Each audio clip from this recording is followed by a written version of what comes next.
Hi hello kitties, இன்றைக்கி நம்ம டேயோட எஃப்எஃப்னா my rugged husband episode 28 தான் பார்க்க போகிறோம். So it's must imagine your self. Okay, வாங்க நம்ம வீடியோக்குள்ளே போகலாம்.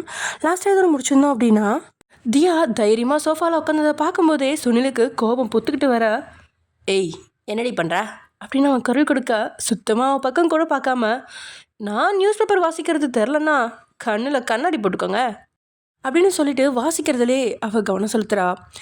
இந்த சோஃபா ஆம்பளைங்க உட்காரதுக்கு, பொண்ணுங்க உட்காரதுக்கு கிடையாது. உன் அக்காவை பார்க்க கொஞ்சமாவது பொண்ணு மாதிரி லட்சணமாக இருக்கா. உன்னையெல்லாம் பார்த்தா பொண்ணு மாதிரியே இல்லை, பையன் மாதிரி இருக்க. உன்கிட்ட என்ன இருக்குன்னு ஜிமின் கல்யாணம் பண்ணிக்கிட்டான்னு தெரியல. ஒழுங்கா என் முன்னாடி உட்காராம எழும்பி சமையல் வேலைக்கு போ அப்படின்னு சுனில் கூற, ஹிரேவா கிழமை ரொம்ப ஓவராக துள்ளுறான், இவனுக்கு ஒரு அட்டனன்ஸை போட்டுருவோம் அப்படின்னு நினச்சிக்கிட்டே நியூஸ் பேப்பர் மடித்து டேபிளில் வச்சவ, சோஃபாவில் ஆம்பளைங்க தான் உட்காரணுமா? அப்படி பார்த்தா நீங்கள் எதுக்கு உட்காந்துருக்கீங்க? உங்களை பார்த்தா எனக்கு பொம்பளை மாதிரி தெரியுது.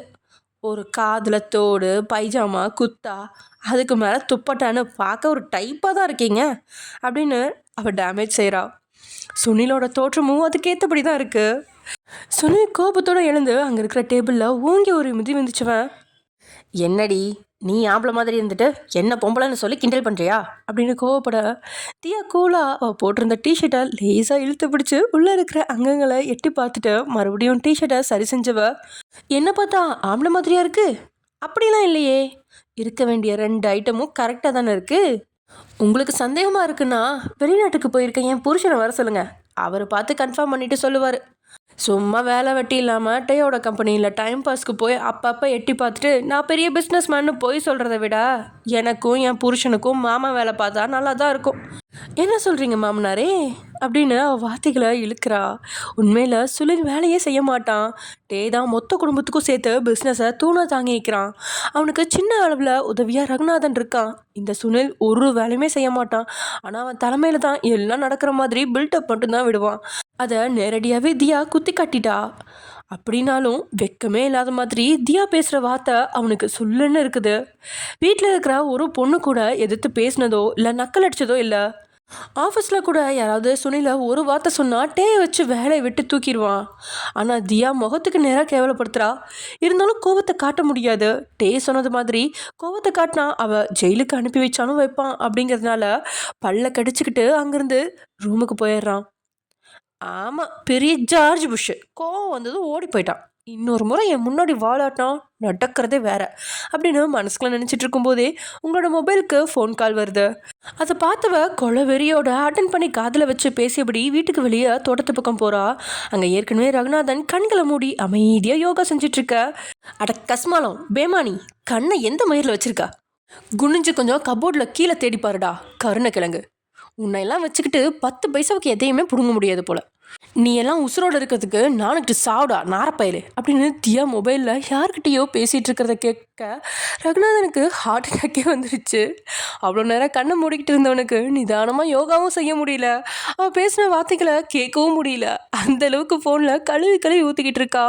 இதனால் அதிர்ச்சியோட அவன் மட்டும் இல்லை, வெளியில் இருக்கிற பாடி கார்ட்கள் வரைக்கும் எல்லாருமே தியாவை பார்க்க அவள் எதையுமே கவனிக்காமல் மொபைலில், கிடச்சிச்சா அட்டே, அந்த ஃபைல் மட்டும் கிடைக்கலன்னு வச்சுக்கோ, நேராக வந்து உன்னை பஞ்சராக்கி உன் கண்ணை பிடுங்கி காக்காக்கு போட்டு வேண்டாம் எருவ மாடு.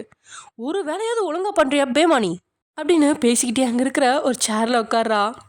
பொண்ணுங்களோட வார்த்தைகள் காதில் இன்பத்தேன் வந்து பாய்ச்சணும் அப்படின்னு எதிர்பார்ப்பான் ரகுநாதன். இங்கே அவள் பேசுகிறத கேட்குற எல்லாத்துக்குமே சூடான எண்ணெயை காதுகளை ஊற்றி செவிடனா மாறிடலாம் அப்படிங்கிற அளவுக்கு கொடூரமாக இருக்க ரகுநாதனுக்கு போதும் அப்படிங்கிற அளவுக்கு ஆயிடுச்சு. அதோட அவள் பேசுகிற வார்த்தையால் நெஞ்சில் அழுத்தமாக கையை வச்சு பிடிச்சவன், எங்கேருந்து இவளை பிடிச்சான்னு தெரியலையே, அக்கா கறி வாயே திறக்க மாட்டேங்கிறா, இவ வாயை மூட மாட்டா போல இருக்கு, பேசுறது கேட்க சகிக்கல. ஆனால் நாரப்பைய ஜிமின், உனக்கு வேற ஒரு பொண்ணுமே கிடைக்கலையா? இவ தான் கிடைச்சாளா? சனியனே, வெளிநாட்டில் நல்லா சுத்து, வீட்டுக்கு வந்ததுக்கப்புறம் உனக்கு இருக்குடா அப்படின்னு உள்ளுக்குள்ளே திட்டிக்கிட்ட ரகுநாதன் தியா கிட்ட வாய் கொடுக்க பயந்து அங்கேருந்து எழுந்து வீட்டுக்குள்ளே போயிட்டான். அவன் மட்டும் இல்லை, அந்த பக்கம் நின்ன பாடி கார்ட்ஸ்கள் கூட அவள் பேச்சை கேட்டு கிட்டத்தட்ட ஹார்ட் அட்டாக் வர அளவுக்கு அங்கேருந்து நகர்ந்து போயிட்டாங்க.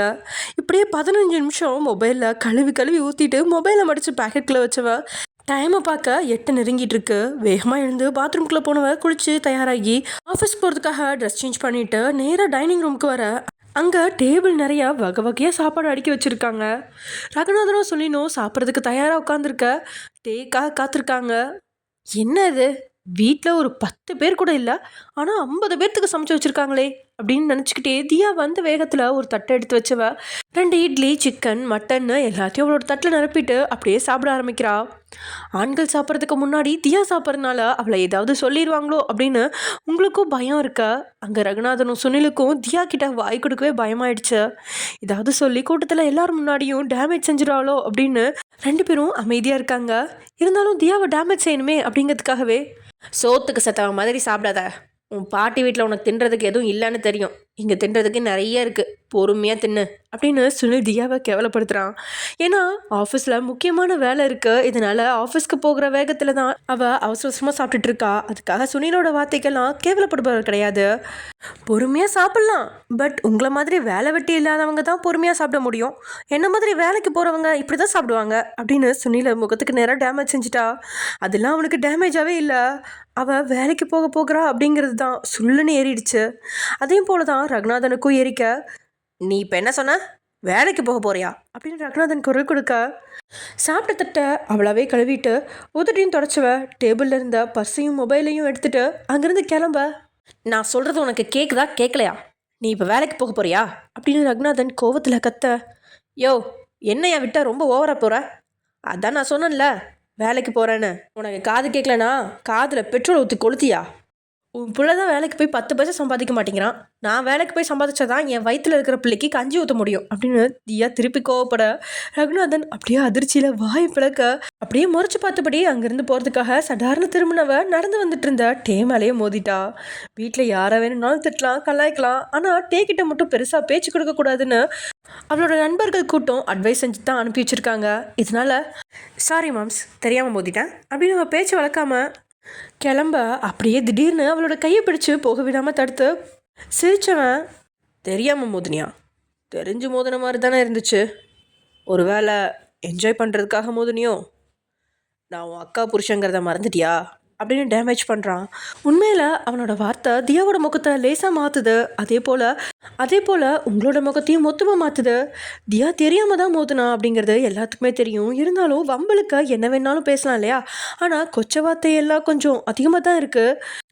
ஏய், நான் சும்மா சொன்னேன், ரொம்ப ஃபீல் பண்ணாத, நீ எப்படியும் ஃபீல் பண்ண மாட்ட, ஏன்னா ஆம்பளைங்க முன்னாடி ட்ரெஸ்ஸுக்குள்ளே தலையை விட்டு பார்த்து எனக்கு எல்லாம் சரியாக இருக்குன்னு சொன்னவ தானே, வா வந்து உட்காரு, உன்னை பார்க்க கொஞ்சம் கெஸ்ட் வந்திருக்காங்க, அவங்க வர வரைக்கும் நீ இங்கேருந்து போக முடியாது அப்படின்னு வலுக்கட்டாயமாக கூட்டிகிட்டு வந்து சேரில் உட்கார வச்சிட்டான். டே கண் கட்டின உடனே எல்லாத்துக்குமே சாப்பாடு பரிமாறப்பட இங்கே தியாவுக்கோ எதுக்காக அவன் வெளியில் போக விடல அப்படிங்கிறதும், அதோட எந்த கெஸ்ட் வந்துட்டு இருக்காங்க அப்படின்னும் உள்ளுக்குள்ளே ஒரு நெருடல். ஏற்கனவே எல்லாம் போலியான சர்டிஃபிகேட் கூட தான் உள்ளே வந்திருக்கா, அது ஏதாவது டே கிட்ட மாட்டியிருக்குமோ அப்படிங்கிற பயம் வேற, இல்லைன்னா ஜிம்மின் எல்லா உண்மையும் சொல்லியிருப்பானோ அப்படிங்கிற பயம். எதுக்கும் பேசாமல் ரித்திக்கு மெசேஜ் அனுப்பி அலர்ட் பண்ணிடலாம் அப்படின்னு நினச்சிட்டே பேக்கெட்டில் இருந்த மொபைலை எடுத்த அவ டேபிளுக்கு அடியில் வச்சு மொபைலை டைப் செஞ்சுட்டு இருக்கும்போதே ஒரு டேபிள் தள்ளி இருந்து சாப்பிட்டுட்டு இருந்த டே லபக்குன்னு அவளோட கையில் இந்த மொபைலை பிடுங்கிட்டான். தியாவுக்கு பக்குன்னு ஆக அப்படியே அந்த மெசேஜை அவன் பார்க்க, ஒரு சின்ன ப்ராப்ளம், சீக்கிரமா வா அப்படின்னு அவன் டைப் பண்ணியிருக்கா. அதை சத்தமாக வாசித்தவன், என்னம்மா ப்ராப்ளம் உனக்கு, எதுக்கு ரித்திக்கு இப்படி ஒரு மெசேஜ் அனுப்பியிருக்கா அப்படின்னு எல்லாரும் முன்னாடி காட்டி கேட்குறான். அது அவசரமாக ஆஃபீஸ் போகணும், அதான் பிக்கப் பண்ணுறதுக்கு வர சொன்னேன் அப்படின்னு அவளும் நொடிப்பொழுதில் சொல்லிடுற. ஐயோ, எங்கள் வீட்டு மருமகனி, அதோட கர்ப்பமாக வேற இருக்க, இந்த நேரத்தில் உன்னை சாதாரண ஸ்கூட்டியில் வெளியே அனுப்ப முடியுமா, நீ கவலைப்படாத, என்னோட கார்லேயே உன்னை பிக்கப் பண்ணவும் ட்ராப் பண்ணவும் சொல்கிறேன், சரியா, நீ முதல்ல சாப்பிடு, என் மச்சினிச்சி சாப்பிடாம இருந்தா என் மனசு தாங்காது அப்படின்னு வாலண்டியராக பிளேட் எடுத்து அதில் இட்லியை வச்சு அவள் சாப்பிட குழம்பையும் மறுபடியும் எடுத்து வச்சு விட்டான். டேயோட இந்த பேச்சு, அவனோட பணிவான செயல் எல்லாம் ஏதோ பெரிய ஆப்புக்கு தயார் அப்படிங்கிறத அவளுக்கு சொல்லாமல் சொல்லிடுச்சு. அதுக்கு ஏற்றபடி தான் இன்றைக்கி தியாவை வசமாக மாட்டிவிட தேவையான ஏற்பாடு எல்லாத்தையுமே நேற்று நைட்டே டே செஞ்சுட்டான். அவளை வீட்டை விட்டு ஜெயிலுக்கு அனுப்பி வைக்கவும் தேவையான ஏற்பாடுகளை செஞ்சுட்டு தான் இவ்வளோ பணிவாக பார்த்துக்கிட்டு இருக்கான். அது ஏற்கனவே சுனிலுக்கோ ரகுநாதருக்கோ தெரியும் அப்படிங்கிறதுனால 2 பேரும் மகிழ்ச்சியோடு சாப்பிட்டுட்டு இருக்கா. அப்பப்போ டேயோட கண்கள் உங்களையும் தியாவையும் கண்ணால் பேசிக்கிறீங்களா பார்க்குறீங்களா அப்படின்னு நோட்டமிடுது. நீங்களாவது அப்பப்போ தியாவை ஏதோ இறக்கத்தோட பார்க்குறீங்க, ஆனால் தியா சுத்தமாக உங்கள் பக்கம் கூட திரும்பல.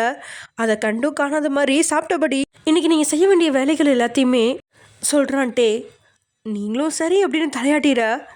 சாப்பிட்டு முடிச்சவன் எழுந்து கை கழுவியபடியே உங்கள் துணியில் கையை தொடச்சவன், இன்றைக்கி ஃபுட் நல்லாயிருக்கு, ஸோ நைட் வெளியே டின்னருக்கு போகிறோம் அப்படின்னு உங்களுக்கு மட்டும் கேட்குற மாதிரி சொல்லிட்டு விலைக்கு வந்தவன் வேண்டாம் வெறுப்போட பலவிதமான யோசனையில் சாப்பிட்டுட்டு இருந்த தியாவோட கையை பிடிச்சு அங்கே இருக்கிற தண்ணியில் அழுத்தி கழுவுனவன், வாங்க மேடம், உள்ளே பார்க்க கெஸ்ட் வந்தாச்சு, அவங்க கிட்ட ஒரு முக்கியமான விஷயம் டிஸ்கஸ் பண்ணிட்டு வருவோம் அப்படின்னு சொல்லி தியாவை வழுக்க டைமாக அங்கேருந்து வெளியே அழைச்சிட்டு போகிறான். டே இப்படி இழுத்துட்டு போகிற வேகத்தில் தங்கைக்கு ஏதாவது பிரச்சனை வருமோ அப்படிங்கிற பயந்தா நீங்கள் அவங்க பின்னாடி போகலாம் அப்படின்னு கால் எடுத்து வைக்கிறதுக்கு முன்னாடி, ஏய் உட்காந்து சாப்பிட அப்படின்னு ரகுநாதன் குரல் கொடுக்க, இதனால் அங்கேருந்து நகராமல் உட்காந்து டே சாப்பிட்ட தட்டில் சாப்பிட ஆரம்பிச்சிட்டிங்க. ரகுநாதன் அங்கேயே இருந்து பொறுமையாக சாப்பிட சுனில் எழும்பி வெளியே போக கண்ணம்மா தாத்தாவுக்கு சாப்பாடு கொடுத்துட்டு வர மாடிக்கு கிளம்பிட்டா. அங்கே ஹாலில் யார் யாரோ உட்காந்துருக்கா, அவங்களுக்கு இடையில தியாவை கொண்டு வந்தவன் வழுக்க டைமாக உட்கார வச்சிட்டான். அங்கே 3 ஆண்கள் 3 பெண்கள் இருக்காங்க. ஆனால் அது யாருன்னு தியாவுக்கு தெரியவே இல்லை. என்ன பிரச்சனையை உருவாக்க போகிறான் அப்படிங்கிறதும் புரியாமல் இருக்க, மிஸ் தியா அவங்க உங்களை பார்க்கறதுக்காக தான் வந்திருக்காங்க. இவர் சீட்டிங் பண்ணுறவங்களை பிடிக்கிறதுல ரொம்ப பெரிய எக்ஸ்பர்ட்டான போலீஸ் ஆஃபீஸர் மணிகண்டன். அப்புறம் இந்த 2 லேடிஸ் நேற்றுக்கு நீங்கள் கூட்டிகிட்டு வந்தீங்களே மகளிர் சங்கம் மெம்பர்ஸ், அந்த மாதிரி ஒரு மகளிர் சங்கத்தோட தலைவிங்க தான். பின்னாடி இருக்க 2 ஆண்களும் ப்ரெஸ் ரிப்போர்ட்டர்ஸ். அப்புறம் ஃபைனலி என் பக்கத்தில் இருக்காங்களே இந்த லேடி, அவங்க பக்கத்தில் இருக்க ஒரு பெரிய ஹாஸ்பிட்டலில் கைனகாலஜிஸ்ட் டாக்டராக இருக்காங்க அப்படின்னு அவன் சொல்லவும் பொதுவாக எல்லாத்தையும் பார்த்த சிரிச்ச தியா மனசுக்குள்ள எதுக்கு இவன் எல்லாத்தையும் கூட்டிகிட்டு வந்திருக்கான் அப்படிங்கிற கேள்வி எழும்ப, இவங்க எதுக்கு வந்திருக்காங்கன்னா, ஆக்சுவலி நீங்கள் ப்ரெக்னெண்ட்டாக இருக்கீங்க, அதுவும் 3 மாதம் ப்ரெக்னெண்ட்டாக இருக்கீங்க, உங்களை செக் பண்ண தான் இந்த டாக்டர் வந்திருக்காங்க. இவங்க செக் பண்ணி முடிச்சு ரிசல்ட் சொன்னதுக்கப்புறம் மீதி இருக்கிறவங்க எல்லாம் அவங்க வேலையை பார்ப்பாங்க அப்படின்னு தியாவுக்கு சரியான ஆப்பா அடிச்சிட்டான் டே. தியாவுக்கு தலையெல்லாம் சுற்றிருச்சு. மயங்க போட்டு விழுந்துருவோமா இல்லை ஓடிடுவோமா அப்படின்லாம் உள்ளுக்குள்ளே என்ன தோணுது, மண்டைக்கு மேலே இருக்கிற கொண்டையை மறந்தது மாதிரி ஒரு போய் ஜெயிலுக்கு அனுப்பிடுமோ அப்படின்னு அவள் தடுமாறி நிற்கும் போதே அந்த மருத்துவர் ஒரு பெரிய ஊசியை வெளியே எடுக்கிறாங்க. ஊசி பார்த்த உடனே தியாவுக்கு கண் வெளியே பிதுங்கிருச்சு. ஹலோ என்ன பண்ணுறீங்க அப்படின்னு அவள் கேட்க, பயப்படாதீங்க மேடம், கொஞ்சமாக பிளட் தான் எடுக்க போகிறோம், நீங்கள் கன்சீவாக இருக்கீங்களா இல்லையான்னு செக் பண்ண வேணாமா அப்படின்னு அந்த டாக்டர் கேட்க, இங்கே பாருங்கள் நான் கன்சீவாக தான் இருக்கேன், அதை நான் யாருக்கும் நிரூபிக்கணும்னு அவசியம் இல்லை, எனக்கும் என் புருஷனுக்கும் இருக்க பர்சனல் விஷயங்களில் நீங்கள் யாரும் தலையிட வேண்டாம், எனக்கு ஆஃபீஸ்க்கு லேட் ஆகுது, ஐ ஹாவ் டு கோ அப்படின்னு சொன்னவ சோஃபாவிலேருந்து எழுந்ததும் அந்த 2 மகளிர் அமைப்பில் இருக்க பொண்ணுங்களும் தியாவோட பக்கத்தில் எழுந்து வந்து அவளை வழுக்க டைமாக பிடிச்சி சேரில் உட்கார வச்சு எப்படியோ அந்த டாக்டரை அந்த ஊசியில் அவளோட ரத்தத்தை எடுக்க வச்சுட்டாங்க. தியாவோட கையிலேருந்து எடுத்த ரத்தத்தை ஒரு டெஸ்ட் டியூப்பில் போட்டு அதை டேயோட கையில் கொடுக்க, டே வீட்டுக்கு வெளியில் நின்று மயூரியோட கையில் கொடுத்து, இதை உடனே பிளட் செக் பண்ணுற இடத்துல கொடுத்து செக்அப் பண்ணிட்டு வா, ஏதாவது ஒரு சீட்டிங் நடந்துச்சுன்னு வச்சுக்கோ, உன்னை தூக்கி போட்டு மதிப்பேன் அப்படின்னு சொல்லிட்டு டே கொடுக்கவும் பயத்தோட வாங்கிக்கிட்ட மயூரி பிளட் செக் செய்கிற இடத்துக்கு போயிட்டு கொடுக்குறா. அதுவும் எந்த சீட்டிங்கும் நடக்கக்கூடாது அப்படிங்கிறதுக்காகவே அவள் பக்கத்தில் நின்றுட்டா. இங்கே தியாவுக்கு வியர்வை தரையில் லிட்டர் கணக்கில் வடிய கையால் அதையெல்லாம் தொடச்சபடியே ரிப்போர்ட் வரதுக்கு முன்னாடி எப்படியாவது எஸ்கேப் ஆகணுமே அப்படின்னு நினச்சிக்கிட்டே அவள் இருக்கிற போதே அந்த டாக்டர் இன்னொரு டப்பி எடுத்து கொடுத்து, போங்க மிஸ் தியா, சீக்கிரமாக இதில் யூரின் பிடிச்சிட்டு வாங்க அப்படின்னு சொல்ல, வாட், என்னால முடியாது, என்னை பார்த்தா உங்களுக்கு எப்படி தெரியுது, நான் எவ்வளோ பெரிய லாயர் தெரியுமா அப்படின்னு அவன் மல்லு கட்டும் போது, அட என்னம்மா இதுக்கு போய் இவ்வளோ சந்தேகப்படுற, எல்லாம் உன் நல்லதுக்கு தான் பண்ணுறோம் அப்படின்னு சொல்லி அங்கேருந்த மகளிர் சங்கத்தில் உள்ள 2 பேரும் தியாவை வலுக்கட்டாயமாக கையை பிடிச்சி இழுத்துட்டு பக்கத்தில் இருக்க பெட்ரூம்குள்ளே அழைச்சிட்டு போயிட்டாங்க. 10 நிமிஷம் தாண்டி அவளை மிரட்டி எப்படியோ காரியத்தை சாதிச்சிட்டாங்க. அதை ப்ரெக்னன்சி கிட்டில் வச்சு சோதனை செய்ய தொடங்க தியாவுக்கு குப்புன வியக்க அந்த நேரத்தில் ரிப்போர்ட்டையும் பாடி கார்டு ஒருத்த வந்து கொடுக்க, முதல்ல ரிப்போர்ட்டை பார்க்காம ப்ரெக்னன்சி கிட்ட பார்த்த மருத்துவர் தியாவை கேவலமாக நோட்டமிட தியாவுக்கு இதையெல்லாம் நொறுங்கி போயிடுச்சு. அதில் வேற ரிப்போர்ட்டையும் பார்த்துட்டு தியாவை இன்னும் கேவலமாக பார்க்குறாங்க. டே நீங்கள் சொன்னது சரிதான் அப்படின்னு மருத்துவர் சொன்னது தான் உண்டு. சுனிலுக்கு பயங்கர கொண்டாட்டம். தியாவுக்கு மொத்தமும் முடிஞ்சு போனது மாதிரி புரிஞ்சிருச்சு. இன்ஸ்பெக்டர் சார், இதுக்கு மேலே எதுக்கு டைம் வேஸ்ட் பண்ணுறீங்க, அவள் சரியான ஃப்ராடு, கொண்டு போங்க, போய் ஜெயிலில் போடுங்க அப்படின்னு சொல்ல, இன்ஸ்பெக்டரும் எப்பொழுது உத்தரவு வரும் தியாவோட கையில் விலங்க மாட்டலாம் அப்படின்னு இடுப்பில் இருந்த விலங்க வெளியில் எடுக்க, எக்ஸ்கியூஸ் மீ என்ன பண்ணுறீங்க, கொஞ்சம் பொறுமையாக இருங்க, என்னை முழுசாக சொல்ல விடுங்க, டே சார் சொன்னது சரிதான், தியா ப்ரெக்னெண்ட்டாக இருக்காங்க, அவங்க வயிற்றுல அவங்க வீட்டு வாரிசு ஐ மீன் ஜிமினோட குழந்தை வளருது அப்படின்னு மருத்துவர் சொன்னதும் சுனிலும் டேவும் அதிர்ச்சியில் 150 கிலோமீட்டர் வேகத்தில் தலையை மருத்துவரோட பக்கம் திருப்புறாங்க. அதோட டைனிங் ரூமில் இருந்த ரகுநாதனும் அவங்க பேசினதை கேட்டு ஹார்ட் அட்டாக்கோட ஓடி வந்துட்டான். மருத்துவர் அந்த ப்ரெக்னென்சி கிட்ட அவங்க கிட்ட காட்ட அதில் 2 கோடு சரியாக இருக்கு. தியாவும் இவங்களோட பேச்சை கேட்டு அந்த ப்ரெக்னென்சி கிட்ட பார்க்க 2 கோடு இருக்க கண்ணு மிக்காம அந்த கோடையே பார்த்துட்டு இருக்கும்போது ரொம்ப சந்தேகத்தோட கோவத்தில் கொந்தளிச்சபடி எழுந்துவேன். என்ன எல்லாருமே சேர்ந்து சீட்டிங் பண்ணுறீங்களா? நீங்கள் 2 பேரும் தானே அவளை பாத்ரூம்குள்ளே கூட்டிகிட்டு போனீங்க, யூரினை மாற்றி கொண்டு வந்துட்டீங்களா அப்படின்னு அந்த மகளிர் சங்கத்து பொண்ணுங்கிட்ட கோவப்பட அவங்களோ சார் நாங்கள் அந்த மாதிரிலாம் எதுவுமே பண்ணலை அப்படின்னு சொல்ல அடுத்ததா மருத்துவரை பார்த்தவன் அப்படின்னா நீங்கள் தான் ஏதோ சீட்டிங் பண்ணியிருக்கீங்க அப்படின்னு அந்த டாக்டர்கிட்ட கொந்தளிக்க சார் உங்கள் முன்னாடி வச்சு தானே நான் செக் பண்ணேன், புரிஞ்சுக்கோங்க சார் அப்படின்னு அந்த டாக்டரும் திணற மருத்துவர் பக்கத்தில் இருந்த மெடிக்கல் ரிப்போர்ட்டை எடுத்து வாசிச்சு பார்க்க அதில் ப்ரெக்னென்சி பாசிட்டிவ் அப்படின்னு போட்டிருக்கு. 3 ஆண்களாலையுமே நம்ப முடியல. இதை தாண்டி மாடியில் நின்று நடந்ததை பார்த்துட்டு இருந்த கண்ணம்மாவாலையும் நம்ப முடியல. தாலியை விளையாட்டாக கட்டி வந்தவ கர்ப்பம் அப்படின்னு விளையாட்டாக தான் கூறியிருப்பா அப்படின்னு பார்த்தா உண்மையாகவே கர்ப்பமாக இருக்கிறாளே அப்படின்னு அத்தனை அதிர்ச்சி. இப்படி எல்லாருமே அதிர்ச்சியாக நின்றுட்டு இருக்கும்போது எனக்கு கொஞ்சம் வேலை இருக்குது, ஐ ஹாவ் டு கோ அப்படின்னு சொல்லிட்டு அவசரமாக எழுந்தவ 2 அடி எடுத்து வைக்கிறதுக்கு முன்னாடியே குமட்டி தரையில் வாந்தி எடுத்துட்டா. அதுவும் சாப்பிட்ட சாப்பாடு மொத்தமாக வாந்தி எடுத்துட்டா. சாரி ஐம் சாரி அப்படின்னு சொல்லிட்டு பதட்டமாக எழுந்து 2 அடி எடுத்து வைக்கிறதுக்குள்ளேயே மயங்கி அங்கே இருக்கிற சோஃபாலே சரிஞ்சு விழுந்துட்டா தியா. எல்லாரும் பதறி போக தியாவோட உடல்நிலையை பரிசோதனை செஞ்ச டாக்டரும் கன்சீவாக இருக்கும்போது மயங்கி விழுகிறதெல்லாம் சகஜம்தான், அவங்கள பெட்ரூமில் படுக்க வைங்க சார் அப்படின்னு சொல்லிட டேயால் சுத்தமாக நம்பவே முடியல. தம்பி இப்படி ஒரு காரியத்தை செய்வானா அப்படிங்கிற அளவுக்கு அத்தனை அதிர்ச்சி. தியாவை வீட்டை விட்டு துரத்த திட்டமிட்டவன் கடைசியில் தியாவை தூக்கிக்கிட்டு ஜிமினோட படுக்கையறையில் படுக்க வச்சிட்டான்.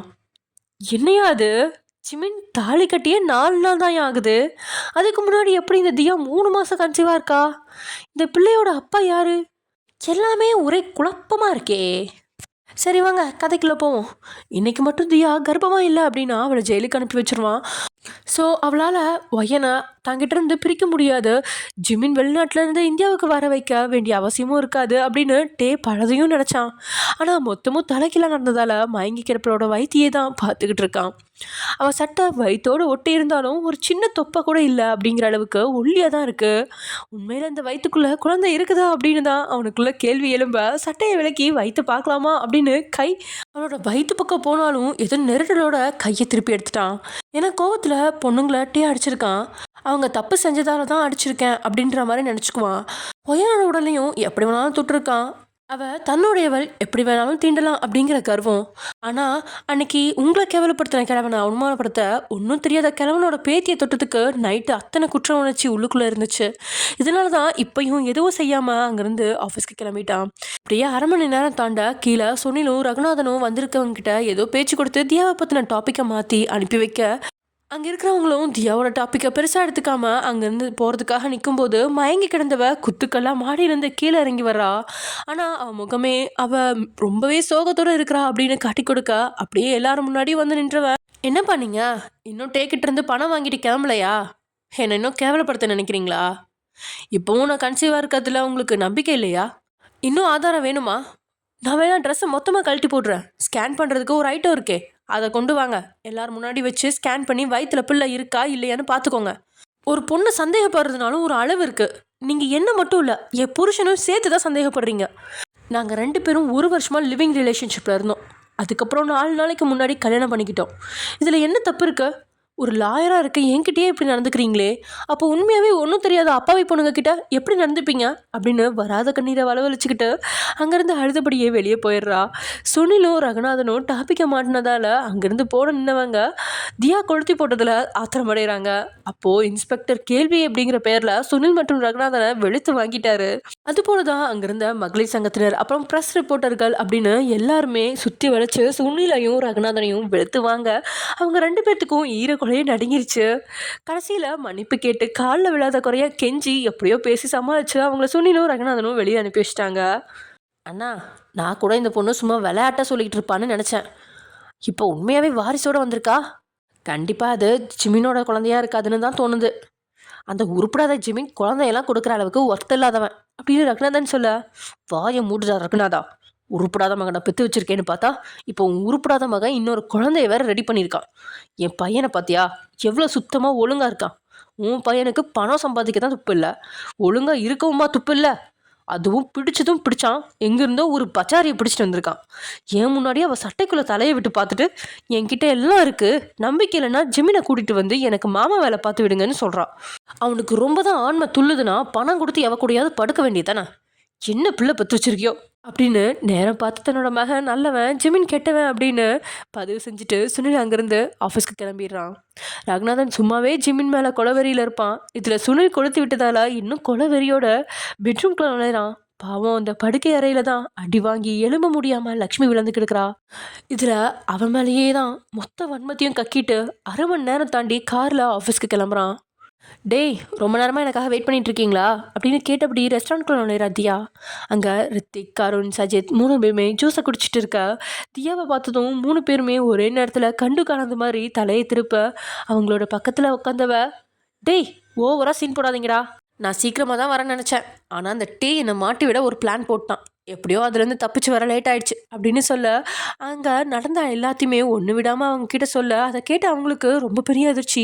அதுலேயும் ரித்திக்குக்கெல்லாம் ஹார்ட் அட்டாக்கே வந்துருச்சு. ஏன்னா தியா இன்னைக்கு வரைக்கும் அவங்க 3 பேரை தாண்டி எந்த ஆண்கள்கிட்டையுமே பழகினதே கிடையாது. அதுலேயும் நெருங்கி எல்லாம் பழக மாட்டா, நட்பு அப்படிங்கிற பேரில் ஒரு லிமிட்டில் தான் பழகுவா. அதுலேயும் கொஞ்சமாவது மனசு விட்டு பேசுறது அப்படின்னா அது ரித்திக் கிட்ட மட்டும்தான். அப்புறம் எப்படி அவ கர்ப்பமாக இருக்கிறா அப்படின்னு கேள்வியோட 3 பேரும் குழம்பி நிற்க தியா ப்ரெக்னென்சி பாசிட்டிவ் அப்படிங்கிற ரிப்போர்ட்டை எடுத்து எல்லாரும் முன்னாடி வைக்கிறா. அதை பார்க்கும்போதே 3 பேர்த்துக்கும் தலை சுற்றி போயிடுச்சு. நண்பர்கள் 2 பேருமே எதுவும் பேசாமல் பாவமாகவும் சந்தேகமாகவும் ரித்திக்க பார்க்க தியாவோ அந்த ரிப்போர்ட்டை பார்த்து நண்பர்கள் பல கேள்விகள் கேட்பார்கள் அப்படின்னு எதிர்பார்த்தா. ஆனால் அவங்க தன்னை பார்க்காம ரித்திக்க பரிதாபமாக பார்க்குறாங்க. ரித்திக் ஏதோ உயிரே போன மாதிரி தலையில தொங்க போட்டு உட்காந்துருக்கான். அதை பார்த்து குழம்புனவ, என்னடா ஆச்சு, என்ன கேள்வி கேட்பீங்கன்னு பார்த்தா 3 பேரும் 3 ரியாக்ஷனில் இருக்கீங்க அப்படின்னு தியா அவளாவே கேட்குறா. அது ஒன்றும் இல்லை தியா, நீ உண்மையாகவே கன்சீவாக இருக்கியா? என்கிட்ட சொல்லவே இல்லை. ஜிமினை அன்னைக்கு போலீஸ் ஸ்டேஷனில் வச்சு தான் முதலாக பார்த்தேன்னு சொன்னேன். ஒருவேளை உனக்கு இதுக்கு முன்னாடியே ஜிமின் கூட பழக்கம் ஏதாவது இருந்ததா அப்படின்னு ஒரு விரக்தியில் ரித்திக் கேட்கா. கரெக்ட் தியா, அவன் சரியாக தான் கேட்குறான். உனக்கு யார் கூடயாவது பழக்கம் இருந்துச்சா? உன் குழந்தையோட அப்பா உண்மையிலே யாரு அப்படின்னு அருணும் அதிர்ச்சியோட கேட்க அதை கேட்டு மூச்சை இழுத்து விட்டபடி சிரிச்சவ, அப்பாடா இப்பயாவது இந்த கேள்வி கேட்டிங்களேடா. நீங்கள் ஷாக் ஆகிறத விட இப்படி கேள்வி கேட்டு கேஷுவலாக இருக்கிறது தான் எனக்கு நிம்மதியாக இருக்குது. ஆக்சுவலி நீங்கள் நினைக்கிற மாதிரி எந்த புண்ணாக்கும் கிடையாது, நான் கன்சீவாலாம் இல்லை, நான் இன்னும் வெர்ஜினாக தான் இருக்கேன் அப்படின்னு தியா சொன்ன வார்த்தை 3 பேர்த்தோட பார்வையை அதிர்ச்சியில் அவள் பக்கம் திருப்புது. அப்புறம் எப்படி அந்த ப்ரெக்னென்சி கிட்லேயும் ரிப்போர்ட்லேயும் நீ ப்ரெக்னெண்ட்டாக இருக்கேன்னு காட்டுது? ஒரு வேளை டேக்கே தெரியாமல் ஏதாவது சீட்டிங் பண்ணி ப்ரெக்னென்ட்னு போய் சொல்லிட்டியா? Super Diya, you are great அப்படின்னு சஜித் புகழ. ஆ டேய் ஓவராக புகழாதடா, எனக்கு புகழ்ச்சி பிடிக்காது. டேவை அவ்வளோ சீக்கிரம் யாராலையும் ஏமாற்ற முடியாது. ஏன்னா அந்த வீட்டில் இருக்க ஆம்பளைங்களில் ரொம்ப உஷாரானவன் டே தான். எனக்கு 1 வருஷத்துக்கு முன்னாடி ஆக்சிடென்ட் ஆகி ஹாஸ்பிட்டல் அட்மிட் பண்ணியிருக்கும்போ தான் எனக்கு டிஸ்டோவினோவாங்கிற நோய் இருக்கிறது தெரிய வந்துச்சு. அந்த நோய் இருக்கிறவங்களுக்கு குழந்தை பெற்றுக்கிற சான்ஸ் ரொம்ப கம்மியாக தான் இருக்கும். அதே நேரத்தில் என்னோடய பிளட், யூரின் எதை செக் பண்ணி பார்த்தாலும் நான் கன்சீவாக இருக்கிற மாதிரி தான் காட்டும். அதனால தான் தைரியமாக நான் கன்சீவாக இருக்கேன்னு உங்ககிட்ட ரிப்போர்ட் ரெடி பண்ண சொன்னேன். இருந்தாலும் 6 மாதமாக மருந்து எடுத்துக்கிட்டு இருக்கேன். ஒரு வேளை இந்த நோய் குணமாகிடுச்சோ, ரிப்போர்ட் நார்மல்னு வந்து என்னை மாட்டி விட்டுருமோன்னு பயந்துட்டு இருந்தேன். நல்ல வேலை, இப்படி ஒரு நோய் இருக்கிறதும் நல்லா தான் போச்சு. அதோட நான் வாந்தி எடுத்து மயங்கி விழுந்ததுக்கும் காரணம் ஏதோ எனக்கு ஆப்ப வைக்க போகிறான்னு புரிஞ்சு போச்சு. அது என்ன ஆப்புன்னு ஆரம்பத்தில் தெரியல. ஒரு வேளை பிரச்சனை வந்தால் தப்பிக்க அப்படின்னு டூனா ஃபிஷ் சாப்பிட்டேன். அந்த மீன் எனக்கு சுத்தமாக ஒத்துக்காது. அதனால தான் வாந்தி எடுத்து மயக்கம் போட்டு விழுந்துட்டேன். இப்போது டே, சுனில், ரங்கநாதன் 3 பேரும் மண்டையை பிச்சுக்கிட்டு கிடப்பாங்க. அடுத்துதான் என்ன பண்ணுவாங்கன்னா அந்த ஜிமினை தான் வர வைப்பாங்க. அவனை மட்டும் சமாளிச்சிட்டேன்னு வச்சுக்கோ, 2 நாளில் என் அக்காவை அங்கேருந்து கொண்டு வந்துடுவேன் அப்படின்னு தியா சொல்ல, சூப்பர் தியா, நீ வேற லெவல். அதெல்லாம் இருக்கட்டும், பேசாமல் கொஞ்ச நாள் அங்கே இருந்து அங்கே இருக்க பொண்ணுங்களுக்கு நீ ஹெல்ப் பண்ணலாம்ல, அதுக்கப்புறம் உன் அக்காவை அங்கேருந்து கூட்டிகிட்டு வந்துடலாமே அப்படின்னு அருண் கேட்டதுக்கு அவனை முறைச்சவ, என்னை பார்த்தா உனக்கு எப்படி தெரியுது? இங்கே பாரு, அந்த வீட்டில் நடக்கிற பிரச்சனைக்கெல்லாம் காரணம் ஆம்பளைங்க கிடையாது, பொம்பளைங்க தான். அடங்கி போகிறதால தான் அவனுங்க அடக்குறானுங்க. நான் யாருக்கும் சோஷியல் சர்வீஸ் பண்ணுறதுக்கு அங்கே போகலை. நான் என் அக்காவை 2 நாளில் வெளியே கூட்டிகிட்டு வருவேன். அதுக்கப்புறம் பண்ண வேண்டிய எல்லா வேலையும் நீங்கள் பண்ணிவிடுங்க. எனக்கு இனி இருக்க அடுத்த பிரச்சனை ஜிமின் மட்டும்தான். அவன் வந்தால் அவனை சமாளிக்கணும். அதுக்கு தான் என்ன பண்ணுறதுன்னு யோசிச்சுட்டு இருக்கேன் அப்படின்னு தியா சொல்ல, அதை கேட்டபடி அருணும் சஜித்தும் அவளுக்கு எப்படி ஹெல்ப் பண்ணுறது அப்படின்னு யோசிச்சுட்டு இருக்காங்க. இங்கே ரித்திக் தான் பாவமாக பார்த்துட்ருக்கான்.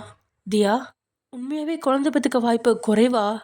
நீ அப்படி குழந்தை கிடைக்கலனாலும் பயப்படாத. அனாதை ஆசிரமத்தில் இருந்து தத்தெடுத்தா கூட அந்த குழந்தை உன் குழந்தையா ரொம்ப சந்தோஷமாக வாழும் அப்படின்னு அவன் பயங்கரமாக உருக்கி பேச, எவன்டா அவன், நான் சீரியஸாக பேசிகிட்டு இருக்கிறப்ப சென்டிமெண்ட் டைலாக்லாம் பேசுகிறான் அப்படிங்கிற மாதிரி ரித்திக்க பார்த்தவ அவன் தலையிலே 2 தட்டு தட்டி, அட முண்டமே, இப்போ ஜிமின் எப்படி சமாளிக்கிறதுன்னு பேசுடா அப்படின்னு சத்தம் போட அவனும் கண்ணை உருட்டுபடியே யோசிக்கிற மாதிரி ரியாக்ஷனை கொடுக்க தொடங்கிட்டான். ஆனால் அவன் நிலைமை அருணுக்கும் சஜித்துக்கும் நல்லாவே தெரியும். இருந்தாலும் தியாவுக்கு முன்னாடி காட்டிக்காமல் உட்காந்துட்டு இருக்காங்க. சுனில்லாம் ஆஃபீஸில் ஜிமினை திட்டிக்கிட்டே வெட்டியாக இருக்கா ரகுநாதன் சொல்லவா வேணும். மகன் கையில் மட்டும் கிடச்சான் அவனை அப்படியே நெரிச்சு கொண்டுறலாம் அப்படிங்கிற அளவுக்கு கரிச்சு கொட்டிக்கிட்டு வேலை செஞ்சிட்ருக்கான். டேக்கு கூட ஒரு வேலை கூட ஓடல. எப்பயுமே அந்த ரிப்போர்ட்டை பற்றின நினைவிலேயே மூழ்கி இருக்கிறான். எல்லாத்தையும் விட ஜிமினா ரொம்பவே நம்பினான். அவன் பொறுப்புலேருந்து விலகி இருக்கதான் கல்யாணமே வேண்டாம் அப்படின்னு சொன்னான். அவனை வற்புறுத்தி மயூரியோட கல்யாண வாழ்க்கையில் இணைக்கணும் அப்படிங்கிற பொறுப்பை உருவாக்கணும் அப்படின்னும் எதிர்பார்த்தான். ஆனால் கடைசியில் அவன் இப்படி ஒரு பொண்ணுக்கு குழந்தையே கொடுத்துட்டானே அப்படின்னு தம்பி மேலே கோபம் எட்டி பார்க்க உட்காந்துருக்கான். அந்த நேரத்தில் இட்டாலியிலேருந்து அவனுக்கு ஃபோன் கால் வர எடுத்து ஃபோனை அட்டன் பண்ணவன், என்னாச்சு, ஜிமின் ஏர்போர்ட் பண்ணிட்டானா, ஏன் யாருமே எனக்கு தகவல் அனுப்பலை, எல்லாருக்கும் குளிர் விட்டு போச்சா அப்படின்னு கோவப்பட, சார் கொஞ்சம் பொறுமையாக இருங்க, உங்கள் தம்பி இத்தாலிக்கு வர்றதா நீங்கள் சொன்னீங்க. ஆனால் நேற்றுக்கு நைட்லேருந்து இன்றைக்கி காலையில் வரைக்கும் 3 ஃப்ளைட் இத்தாலிக்கு வந்துருச்சு. ஆனால் எந்த ஃப்ளைட்லேயுமே உங்கள் தம்பி வரல. ஐ திங்க் அவர் வேறு எங்கேயோ எஸ்கேப் ஆகி போயிட்டாரு அப்படிங்கிற வார்த்தையை கேட்ட உடனே தொடர்பு துண்டிச்சிட்டான். தன்னுடைய மொபைலில் டிஸ்பிளேயில் இருந்த ஜிமினோட புகைப்படத்தையும் முறைச்சி பார்த்துவேன், உனக்கு இவ்வளோ கொழுப்பு கூடிடுச்சா, உன்னை எப்படி வர வைக்கணும்னு எனக்கு தெரியும் அப்படின்னு மனசுக்குள்ளே பொறுமிக்கிட்டே இருக்கும்போதே வாலண்டியாக கதவை திறந்து உள்ள நுழையிறான் ஜோசப். இதனால் கோவத்தில் இருந்தவன் தலை நிமிர்ந்து ஜோசப் பார்க்க புண்ணுங்கச்சபடி ஜேயோட பக்கத்தில் வந்தவன், என்ன சார், நான் சொன்ன பிளான் ஒர்க் அவுட் ஆச்சா, அந்த பொண்ணு கன்சீவ் ஆயிலன்னு தெரிஞ்சு போச்சா, வீட்டை விட்டு துரத்திட்டீங்களா அப்படின்னு 32 பல்லும் தெரிய சிரிச்சபடியே வந்து நிற்கிறான். என்னது, இதெல்லாம் ஜோசஃபோட ஐடியாவா? எஸ், ரொம்ப சிம்பிள். நேற்றுக்கு நைட்டு ஜோசஃபை கூட்டிகிட்டு வந்து அங்கே இருக்கிற ப்ரெஸ் ரிப்போர்ட்டர்ஸ் அப்புறம் மகளிர் சங்கம் அப்படின்னு எல்லா இடத்துலையுமே போய் பணத்தை கொடுத்து எந்த ஃபோட்டோ வீடியோ அப்படின்னு எதுவுமே வெளியே வரக்கூடாது அப்படின்னும் இன்றைக்கி த நியூஸில் எதுவும் தெரியக்கூடாது அப்படின்னு முன்கூட்டியே எல்லா ஏற்பாடுலையும் செஞ்சு முடிச்சிட்டான். அதோட தியாவை வீட்டை விட்டு அனுப்புறதுக்காக ஒரு ரவுடி கும்பலை தான் ஏற்பாடு செய்யலாம் அப்படின்னு திட்டம் போட்டான். அப்போ ஜோசப் தான் வாலண்டரியா, என்ன சார் இப்படி லூஸ் தரமாக பிளான் போடுறீங்க, அந்த பொண்ணு லாயர், நீங்கள் மிரட்டினா அதையும் ஒரு கேஸாக தான் கொண்டு வந்து உங்களுக்கு எதிராக திரும்பி விடுவா. நான் ஒரு விஷயம் சொல்கிறேன், அதை பண்ணுங்க, அவளை ஈஸியாக துரத்திடலாம். அந்த பொண்ணு கன்சீவாக இருக்கிறத தானே சொல்லி வீட்டுக்குள்ளே வந்திருக்கா, அவள் கன்சீவாக இல்லைன்னு நீங்கள் நிரூபிங்க. அதுவும் போலீஸ், மகளிர் சங்கம், ரிப்போர்ட்டர்ஸ்னு எல்லார் முன்னாடியும் நிரூபிங்க. அதுக்கு மேலே நாம் கேள்வி கேட்க வேண்டாம். அவங்களே சுற்றி இருந்து கேள்வி கேட்டு அவளை தொலைச்சி எடுத்துருவாங்க, வாலண்டியராக ஜெயிலுக்கே அனுப்பி வச்சுருவாங்க அப்படின்னு மேனேஜர் ஐடியா கொடுக்க டேக்கும் அந்த ஐடியா அப்போ பிடிச்சிருந்ததால தான் உடனே எல்லா ஏற்பாடையும் நைட்டோட நைட்டாக செஞ்சு முடிச்சு கடைசியில் பல்பு வாங்கிட்டான். அதில் மேனேஜர் வேற பல்ல காட்டுறதால அப்படியே புண்ணகச்சபடியே எழுந்தவன் கோட்டை கழட்டி கீழே போட்டான். கழுத்தில் இருந்த டையும் கழட்டினபடியே அப்படியே மேனேஜரை சுற்றி வர, என்ன பாஸ் குட்டி போட்ட போன மாதிரி என்ன சுற்றுறாரு, ஒருவேளை பிளான் ஒர்க் அவுட் ஆச்சுன்னு ஏதாவது கிஃப்ட் தர போகிறாரோ, பரவாயில்ல, புதுசாக பீச் ரோட்டில் பக்கத்தில் இருக்க அப்பார்ட்மெண்ட்டில் ஒன்று தந்தாருன்னா குடும்பத்தோடு அங்கே செட்டில் ஆகிட வேண்டியதுதான் அப்படின்னு தேவையில்லாமல் கனவுகளில் அவன் நின்றுட்டு இருக்கும்போது கேபின் கதவை மூடுறான். அரை மணி நேரம் தாண்டி மேனேஜர் கதவை பிடிச்சி நிற்க முடியாமல் பம்மி வெளியே நடந்து வர மூஞ்சி முகர எல்லாமே இடிச்ச இடியில் பஞ்சராகி வீங்கி கிடக்க, இதெல்லாம் உனக்கு தேவையா, ஒழுங்காக வாயை மூடிக்கிட்டு இருந்திருக்க வேண்டியது தானே, அதை விட்டுட்டு ஐடியா சொல்கிறேன்னு களத்தில் இறங்கி உனக்கு நீயே ஆப்பு வச்சுக்கிட்டே பிச்சைமணி அப்படின்னு தனக்கு தானே திட்டிக்கிட்டு எம்பி நடக்க முடியாமல் தன்னோட கேபின்குள்ளே போய் பூந்துக்கிட்டான். இப்படியே டைம் ஸ்கிப் ஆகுது. மதிய வேலையில் படுக்கை அறையிலேருந்து லக்ஷ்மி வெளியே வரா. கண்ணுமா நேரத்தில் பாலகிருஷ்ணாவோட ரூமில் இருந்ததால் நீங்கள் தான் சமையல் அறை சுத்தம் பண்ணிகிட்ருக்க. கேஷுவலாக தான் லக்ஷ்மி உள்ளே வர்றா. முகத்தில் எந்த ஒரு வருத்தமும் இல்லை, சோர்வும் இல்லை. அப்படி ஒரு முகத்தோடு அவங்க வந்ததால் அவங்களுக்கு கொஞ்சம் குழப்பம் ஆயிடுச்சு. அத்தை, சாப்பாடு எடுத்து வைக்கட்டுமா அப்படின்னு நீங்கள் கேட்க, இல்லை வேண்டாம்மா, எனக்கு பசிக்கலை, நான் வீட்டுக்கு வெளியே சுத்தம் பண்ணுறேன், நீ வேலையை முடிச்சுட்டு வெளியே வா அப்படின்னு லக்ஷ்மி அங்கேருந்து நகரும்போது லக்ஷ்மியோட இடுப்பில் ஏதோ காயம் இருப்பதை பார்த்து பட்டாருன்னு லக்ஷ்மியோட கையை பிடிச்சி நிறுத்தி அவள் சேலையை லேசாக விலைக்கு பார்க்க வயிற்றுல ஒரு இடத்துல மட்டும் நல்லா வீக்க போட்டு செவந்து ரத்த கட்டியாக இருக்குது. அத்தை, என்னாச்சு உங்களுக்கு அப்படின்னு அவள் பார்த்துட்டப்பட, ஐயோ பயப்படாதம்மா, ஒன்றும் இல்லை, வழுக்கி விழுந்துட்டேன் அவ்வளோதான் அப்படின்னு லக்ஷ்மி சொல்ல, வழுக்கி விழுந்ததுக்கும் அடி வாங்கி வர்ற காயத்துக்கும் உங்களுக்கு வித்தியாசம் தெரியாதா என்ன? மாமா எதையோ எடுத்து உங்களை அடிச்சாரா அத்தை அப்படின்னு சரியாக கேட்டீங்க. உண்மையில் ரகுநாதன் தான் ஜிமின் மேலே இருக்கிற கோவத்தால் ரூமில் இருந்த கிரிக்கெட் பேட் எடுத்து தாறுமாறாக லக்ஷ்மியை அடிச்சிருக்கான்.